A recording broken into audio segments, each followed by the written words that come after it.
we are never truly lost. Well, okay, sure. Maybe we get turned around for a few days in the woods, where life just feels like it's getting the best of us and everything's going wrong.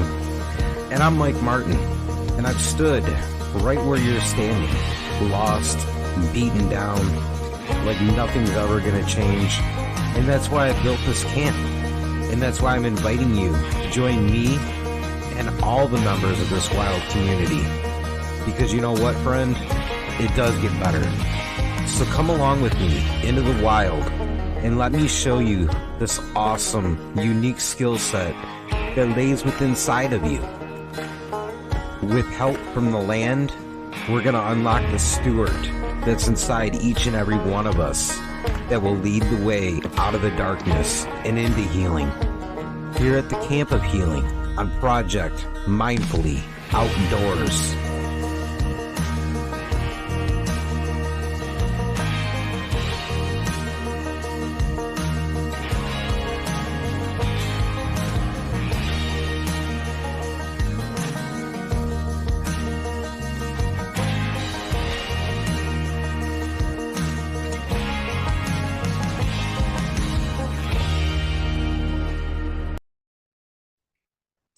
It's good to be here. In fact, it's a real change I know of pace. you and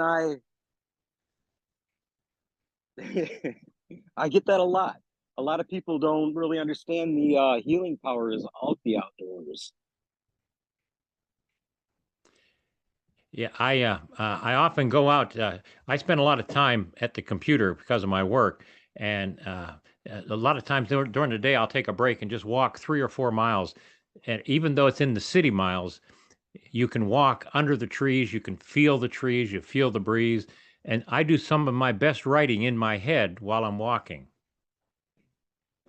See, I do the same thing. I spend a lot of time, with technology because of my work, but I do it on my phone. So that Yep. way I can actually get out and enjoy nature while working, which is a really cool concept. It's actually something that I started way back at the beginning because for me, it all started journaling. I would, download an app onto my phone, and as I'd be out hiking, I just kind of pull out my phone, sit down for a few minutes and write my thoughts down. And that started building this like philosophical kind of approach to things and gave birth ultimately to, the project where we're working on utilizing these outside the box sort of tools to strengthen ourselves and be able to rewrite the journey that we're on. Now, you mentioned journaling. Can you tell me more about that? Well, I've always been somebody that wrote a lot, and I always poured my thoughts and my feelings and emotions into music. And as I progressed through life and I put that down, I kind of put it down for a long time. And when I picked it back up, it was more of a reflective approach that I started taking to it. And within that approach, I realized how much of the same characteristics still stuck with me as far as how I would go about writing music. And I started writing in my journal. I started writing like different meditations and different things like that would help me to clarify not only what I was going through, but also expand upon where I'm trying to go. And to me, collectively, because nowadays I keep about 7 different journals that I utilize and really enjoy. But each one has a different point and a different purpose now. Because I have one that I focus on, where I'm trying to go. Another one helps me try to let go of things from the past. Another one is just kind of, fun and enjoyable. And then I've got a couple that I utilize just for writing meditations. The reason I find that very interesting, we've been talking for 5 minutes, and I've got more in common with you in 5 minutes than I have with many people I've known for years, just over these little things. In 1968, when I was in college, a girl broke up with me, and I had to write my thoughts out on something. I had to get my thoughts somewhere out, and I started writing a journal. 50 years later, I'm still writing in journals, and I did get over that girl, by the way. So, but what I did was I learned that the best therapy often is not going to a professional, but simply writing down your thoughts and getting them out. It's it's it's refreshing. It's healing. That's the best way to describe it. I think a journal actually represents the idea of, like you said, doing the work yourself. That's something I think in today's times we kind of lose sight of. We expect everything to be done for us. We go to somebody with a problem and we say, this is what it is, solve it. And it doesn't really work that way. That's one thing I think journaling has really taught me, because I've done the traditional talk therapy route as well. And while it was helpful, it always revolved around the idea of you've got to put in the work. You got to find the intention to motivate yourself to actually challenge yourself. it, what helped me was looking at my older notes and saying, I'm not there anymore. I've made it through that. I'm doing better. And I can look at it then. And now my kids will come back and say, tell me what it was like when I was 3 years old. What was our house like? What were we like? And so I'll pull out my journals, and it's cathartic for them now as well. That's one thing that I've noticed, especially with the podcast, because a couple of those journals end up becoming the body of this, is it's really cool to be able to look back, to have that record and say, I was at this point in my life, I had to deal with this, and I did it the best that I could at that point in time with the vocabulary and the tools that I had. Now, as I've gone through life, I've developed more tools and a broader vocabulary, that had I ever encountered that situation before, the outcome is going to be different. But I've got a reference point to be able to start dealing with the situation. Mm. Well, as I mentioned before, a lot of times what I'll do is I'll go down to Big Bend National Park in the desert, because my understanding is it's the most desolate, least visited.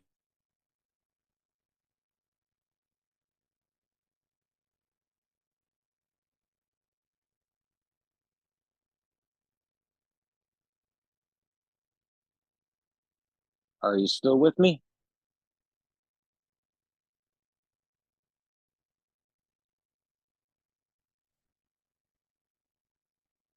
Hmm.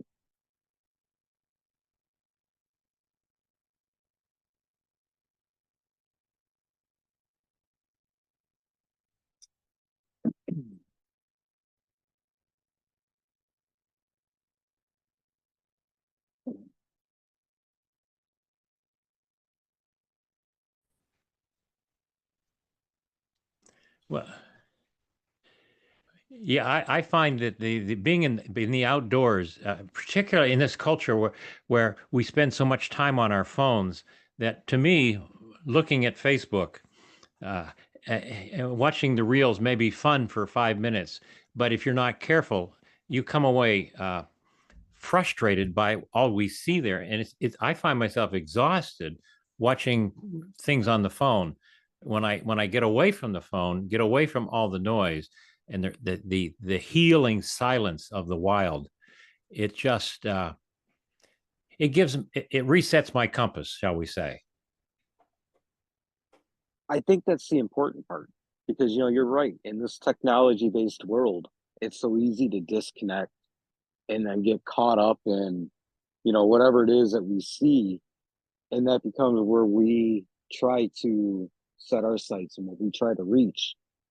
And I feel like a lot of the time it takes us away from ourselves. We're not helping ourselves that way. But when we get out into nature, even if it's just walking out your back door and sitting on your porch for a few minutes, it helps you to ground yourself. It helps you to reset, find your true north, and ultimately, what it does is it shows you your place within this world. Because social media, especially, has this ability to take away our perception of where we belong. But when you come outside, you get into the simplicity of just seeing things flow within their natural cycle, you realize you still belong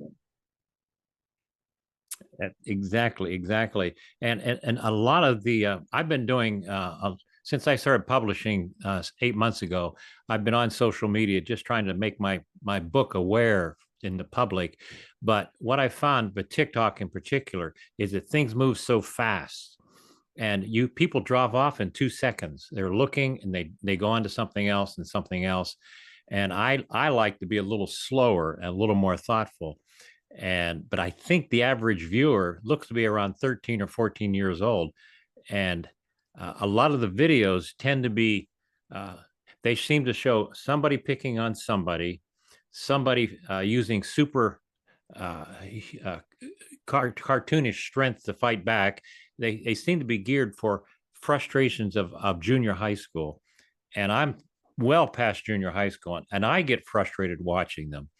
How much so should these young boys, when you and I were growing up, we used to get on our bikes and simply ride 6 miles, and that was how we vented our tension. It's definitely changed in the context of how we express ourselves and how we let things go. And I feel like within that shift, there's been a lot of disconnect and not real authentic release. I feel like, when we watch the videos or we express ourselves in a technology based world, we're not actually finding the ability to truly let go of something. And unfortunately, those things that we're not like letting go of, they seem to pile up in that imaginary backpack. And ultimately they become our voice. So I think, as we keep talking through this, one of the best ways to combat that is, like we keep saying, get out into the simplicity of nature and just observe. I remember when I was very young. I think I was 25 or so. I caught a plane and I went out to Montana and hitchhiked up to Glacier. Never been there before, but I wanted to try it. And so I had no idea how to do it and what to do. So I had a pair of new boots and a backpack on, and I had 65 pounds on my backpack. And I went into the wilderness at Glacier National Park. And the first thing the ranger said was, "We recommend you wear a bell so that the grizzlies will know you're coming." And I thought, I think I'm in over my head. But I went hiking up and down these trails. And what I remember most was that when you get up above 6,000, every breath, every step is a major effort. And you say, one more, one more, one more. And uh, you become very focused on your next step. But the end result was I ended up bruising my Achilles tendon up in the mountain, and I still had to get down off the mountain, and I had to hitchhike to San Francisco. So let's put it this way. I think God protects the innocent as well as the stupid sometimes, and I was both. I definitely identify with the adversity of that. And I think, putting ourselves in those kind of situations, it teaches us something very valuable and something very unique about not only who we are, but the sort of things that we can overcome. I remember, going and doing the first time that I scaled up a mountain and thinking, this can be no big deal, whatever. And halfway up that mountain, my legs started burning really bad because of the fatigue. It was a different terrain. And, you know, looking back down and going, I could just go back to the truck. It's so much easier. But I wonder what's really up there. What's at the top of the mountain if I really push myself. And yeah, it brought the focus into every single step along the way. And in the back of my mind, though, to get through it, I kept focusing on the potential beauty, potential reward for getting back up there. And I think that's something that, it applies not only to adventures in the wilderness, but it also applies to everyday life. That's right. Uh, 2 years ago, I went up Mount Whitney in the Sierras, and it's 14,500, and it's 11 miles up and 11 miles back. And the first year we tried it, I couldn't do it because we didn't have enough sleep. We weren't prepared. I made it the short distance. We had to turn around. The next year, we had a 3-day pass so we could pace ourselves. And I made it all the way up to 13,600, which I thought at 75 was a very big accomplishment. But it's one of those lessons where you say, I don't know why I'm doing this, particularly while you're walking up the switchbacks. I must be crazy. But when you get back and you get done and you say, look what I did, and you're not telling anybody else but yourself. I set out to do it and I did it. And I feel like this gives my life some degree of meaning up to this point. Not that I accomplished some magic goal, but I accomplished my goal. And that's what's important, I think. So what's the next goal? Well, I'm hesitant to go back. The thing I'm learning is I'm definitely not doing Whitney because that was a backbreaker. We had 30-pound packs then, which was considered to be acceptable and fairly normal, but it's 30 pounds is still tough when you're going up for 11 miles, just step after step. So I find Big Bend to be, because I have a place in Texas I go back to a lot, and I find Big Bend to be my best place because there's a lot of variety. The only thing you have to watch is that even now it can be 95 degrees. And when you get up 7,000 feet, the sun can be very dehydrating. And you have to take very seriously your water supply because I remember sitting on this one trail and I just became delirious. I had no idea what I was doing or saying. And my daughter was the one who recognized it. And I ended up in the hospital to be rehydrated because you just don't realize that nature is actually very dangerous if you're not prepared.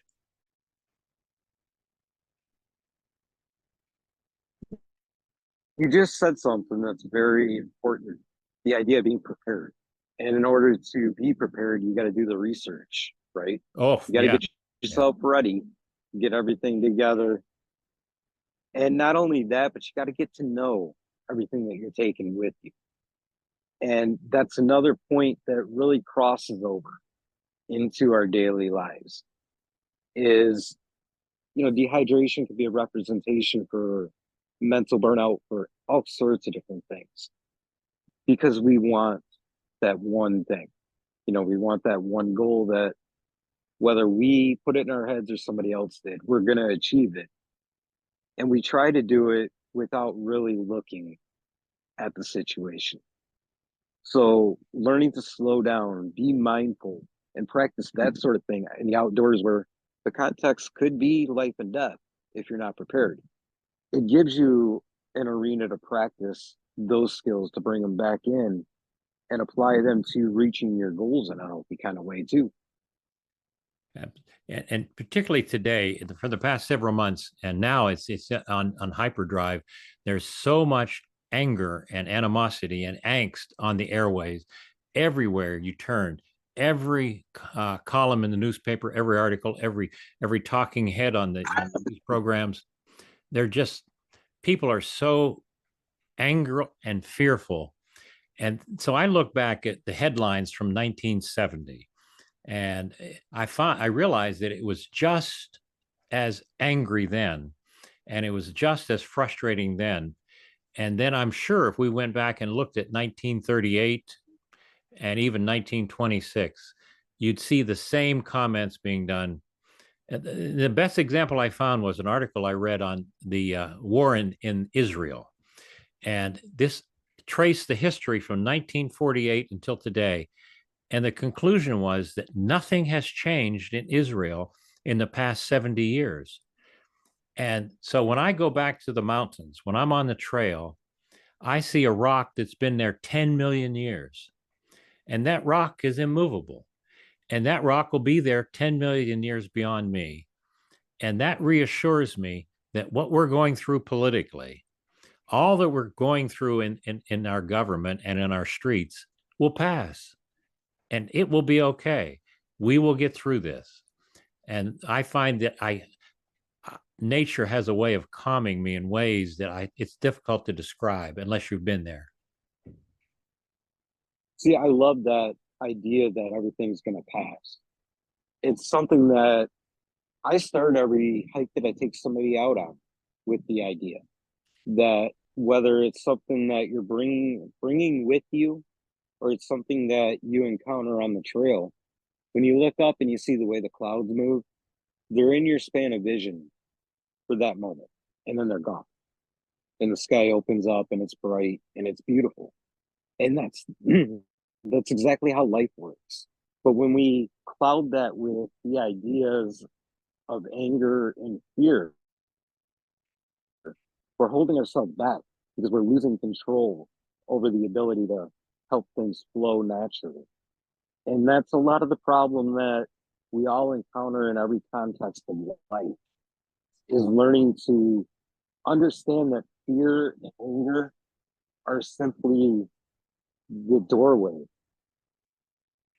to advancement, to growth, and even exploration. In my novel, the main character was walking in the Oakland wilderness, and he looks on this rock cliff in the distance, and he sees a singular tree bent towards the east because of all the westward winds that had blown through it and bent it over, but it never broke. And the character says that it gave him hope that that tree symbolized his life, that the winds have blown against me and they've tried to break me and they bent me over almost to the ground, but I'm still standing and I will survive. And that's something I don't think a therapist can share with you. Only nature can share that with you. Absolutely. And I get back to the idea of just going out, just sitting down and observing. Right now as we're talking, it's October, it's fall, which represents the greatest season of transition, really. Everything is dying in order to make room for new growth. When you see the trees behind me that are blowing and letting go of those leaves, they don't hold on to them. They're happy to let those leaves go because we have this ability to see that it's preparing for that new growth, which we all have the ability to do. Mm. Have you done any climbing recently, Mike? You know what? It's been a couple of months since I've been up in the mountains, but I think the last time that I was out was where was I? I think I was climbing through the Smoky Mountains the last time I was in the mountains. That would have been about 2 months ago. Did you do the trail? I did.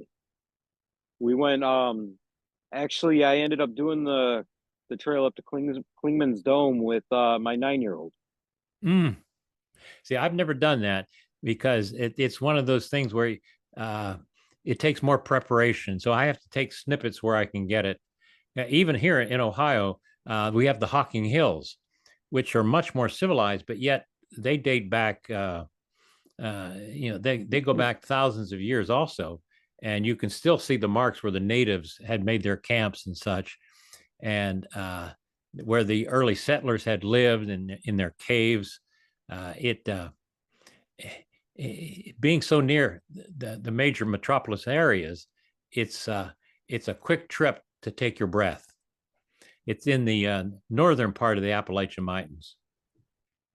It's funny because I spent a lot of time down in Ohio now doing all these different parks and sites and everything. And I remember as a kid driving through there, on an adventure or on a vacation or whatever, go, man, Ohio has got to be one of the longest, most boring states in the world.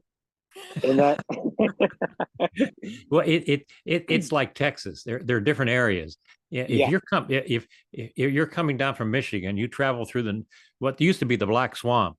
That whole northwest part of Ohio was underwater, and it would when the farmers came from Germany, the first thing they did was drain the land, and it gave this tremendous, rich black soil, and they burned off all the trees and created probably the best farming land east of the Mississippi.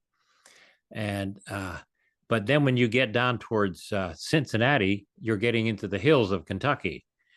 And over in eastern Ohio, in Hocking Hills, you're getting into Appalachia. So it's a different world. It definitely is. I spent a lot of time down in Hocking Hills. I love that area. It's a very beautiful area. And I think actually I would have to credit Ohio to a lot of my spiritual healing because I've had a lot of interesting adventures and experiences down there. And a lot of those revolved around the Cuyahoga area. Yeah. Yeah. Uh, That used to be a very strong industrial area. Unfortunately, it has been with the steel industry declining and now the auto industry in Ohio. It's been hard, and it was once Bishop Wright, the father of the Wright brothers, was asked how his boys became so successful, and he said, "You raised them in Ohio because it's probably one of the best small town communities you'll find." And it's still a community. When you go from town to town, people actually know one another, and they may go to church together, they may play softball together, they may see each other in the evenings at the cafe. So there's a sense of community that many towns don't have. Particularly when I go to Texas, San Antonio has 3 million people, and I may walk for days and days and weeks, and nobody will know me. And that's great for writing, but it's not good for mental health. right. You know, it's not only that, but it's also the history throughout all of Ohio. That's very intriguing. And I know with a lot of my writing and a lot of the work that I do, I like to follow those footsteps, those historical steps, and kind of interpretate the lessons of somebody's journey. And there's been so many of them that are very intriguing and interesting. I've had the privilege of, walking a lot of the steps of Tecumseh and Daniel Boone and things like that. And it's very interesting how all of that still ties into today. But yet, on the other hand, some of those things that motivated those guys nowadays are kind of frowned upon and put a stupid label on. I heard the story that when Daniel Boone came out of the mountains, the Appalachian Mountains, coming out of Virginia, and he came into Kentucky, and the land opened up near Winchester, and it became rolling and green, and he could see the sky, and he was there for several days until his partners came looking for him. They found him sitting on a grassy mountaintop, singing to himself because he was so in love with what was before him. He found Kentucky to be the most healing place, particularly coming through all the conflicts that he had in the Virginia mountains. And I think it's still that way for many of us.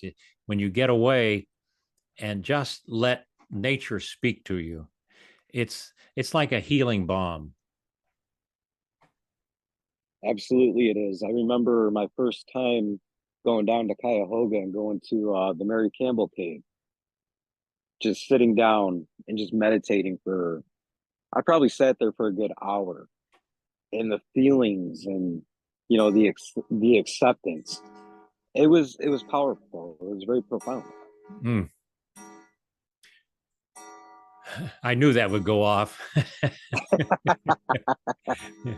Yeah. We're talking about relaxing, and I'm always reminded of schedules with that thing.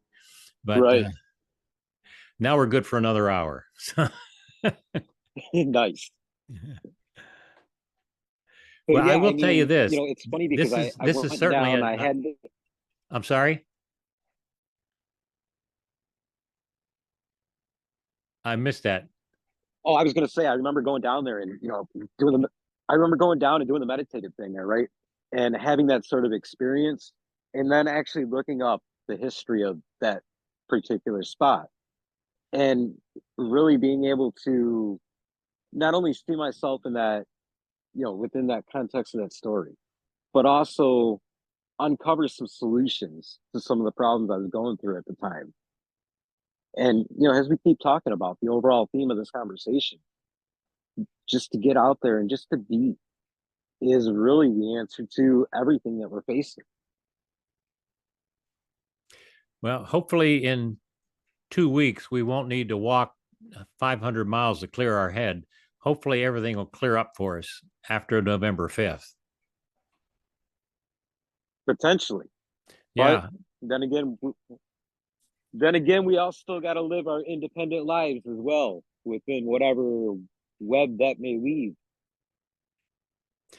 And that's when we remind ourselves that this too shall pass. Whatever it is, whatever side we're on, it will pass and will be something else tomorrow. And we'll get through that too. Most definitely. So let's do this as we start to wind down and the fire starts dying down. I want to have you talk to somebody who's struggling within their lives and they're looking at nature as possibly holding the answers that they're looking for to get back up on their feet. How do they start that process? Well, what I do, I live in San Antonio half the time, and it's I find streets that are not busy so I can walk on a street, and I will walk after being at the computer for 2 and 3 and 4 hours, and I'll just go out and walk, and I'll have my phone with me, and if I get an idea or a thought, I'll just speak a text to keep track of it. And I find that walking seems to open up my mind of whatever thoughts are blocking me. It's like my brain was constipated. And by walking, it seems to give me a laxative so I can get all my blockages out and I can think clearly. So I would say no matter where you are, don't look for Mount Whitney, don't look for the Appalachian Trail. Start in your neighborhood by just walking a mile, and I walk cardio. I don't run, and I don't try to walk leisurely. I try to walk so my heart rate is up and I feel like I've done something. And then when I get back to the house in the summer, I'll just drop into the pool and just look up at the trees and just let all that heat flow out of me. And then I can go back to writing because it's all been cleared up in my head. So I would start where you are and start small. Don't plan to climb the mountains today. Just plan to walk around the block and say you put in 2 miles. But if you do it tomorrow and the day after, it will get easier and you'll find you can do more. Then I would look for someplace off trail, someplace that is more secluded. But I would start wherever you are, just like journaling. Don't look to write a book today. Just write a page in your journal today. Do something today. Does that make sense, Mike? It does. What it brings to mind is the idea of putting boots on the ground. Yes. Wherever you're at, just keep it simple, build from there. And even if you're feeling disconnected or you're struggling right now, it's going to pass. So, in the context of that, with the boots on the ground, understanding that it's a progression, just put the effort in because the connection will come. One thing I've learned through all of this, through all my years, and I've made a lot of mistakes. I've gone from being homeless to 8 different careers. And I didn't really hit my stride until I was 53 years old. And I started a housing and mentoring program with the Department of Correction to help homeless people coming out of prison. And uh, and for the past 22 years, we've helped nearly 2,500 men and women restart their lives. And if there's one thing I can say, best advice I can give to anybody is that life is written in pencil. We get a lot of second chances. So no matter what you've done, no matter how many times you've fallen, just get up and keep trying to do it again. Start small, but just keep walking. And I believe that that's the answer for all of us, that life is written in pencil. So we don't have to be continually bogged by our past mistakes. They can be erased, they can be overcome. I think that's beautifully said. It brings to mind a lot of coyote medicine because, throughout history and storytelling, Coyote's a trickster. He's always making mistakes, but he always gets an opportunity to go forward and adapt. And a lot of that I feel like comes from just inspiration in the environment and the will to thrive and survive.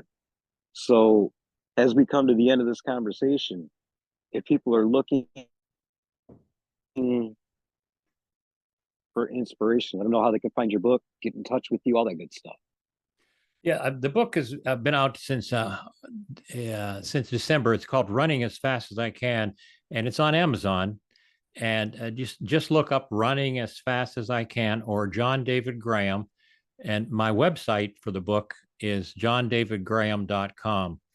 But the best thing to remember is you think of Forrest Gump. It's a story of a boy coming of age, and he's dealt a short hand of cards.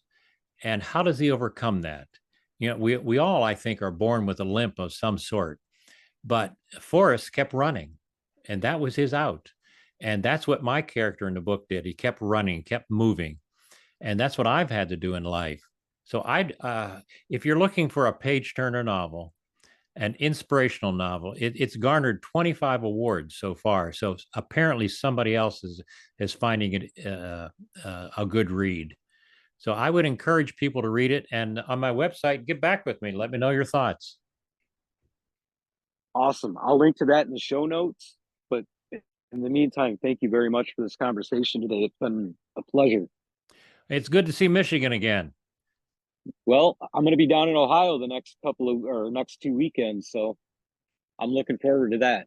Well, when you're driving by on I-75 and you're bored out of your mind, just call out hello to me.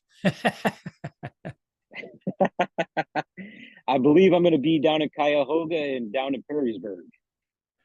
Oh, you're going to be, yeah, over towards the eastern part. Yeah. Yeah, I think they call that the Firelands. That used to be ironically part of Connecticut in the original land grant.